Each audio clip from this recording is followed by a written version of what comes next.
Our next brave speaker this evening is Dr. Judy Singer. Judy is an Australian sociologist, a writer, a public speaker, and a disability activist.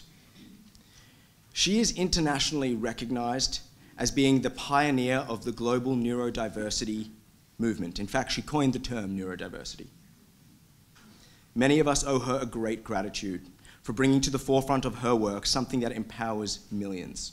Your work towards the neurodiversity movement, so people don't know that I mentioned before she's the originator of the term neurodiversity. How did your own struggles and your background lead you to pioneering this movement? And maybe we can start by defining what neurodiversity actually is. Oh, okay. So I've got to apologise for this horrible term that nobody quite understands.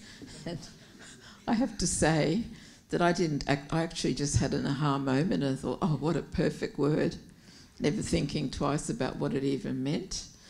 And it was a perfect word for the times because it combined the fashions of the time, which was the rise of neuroscience over psychology. People were fed up with paying fortunes for therapy and not changing. Neuroscience seemed to improve.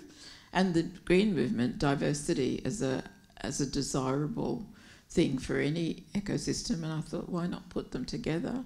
Actually, I didn't think that, but obviously deep down in my intuition, it was like, yep, it just fits the times.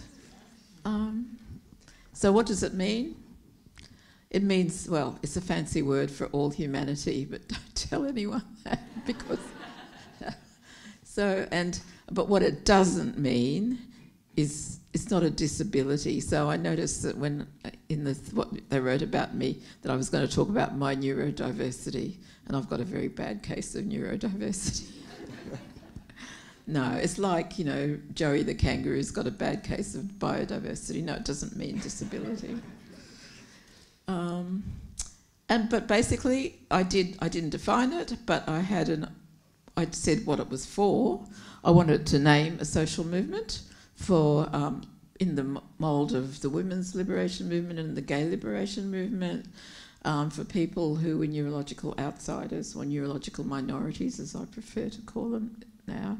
And the other, that was to name the movement.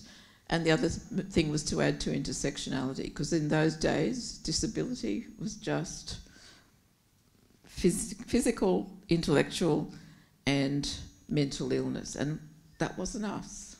We just didn't belong. We were bunched into mental illness or weird or oddballs or eggheads. And it also, so I went to university at the time. Tell me if I'm going on a topic. Yeah, I went to university at the time, and I was searching for what is it that my mother had, because I knew there was something. And meanwhile, I had my daughter, and she was reminding me of my mother, and I thought, oh my God, it's a hereditary disability. What is it? So I was searching around at university, and I stumbled on disability studies. It just totally blew my mind. And I pursued it, and I kept looking. And I ended up doing an honours degree at UTS. And I did it on autistics communicating in cyberspace. And I called it the birth of something like the evolution of a new social movement based on neurological diversity. And then I just put them together because it was catchy.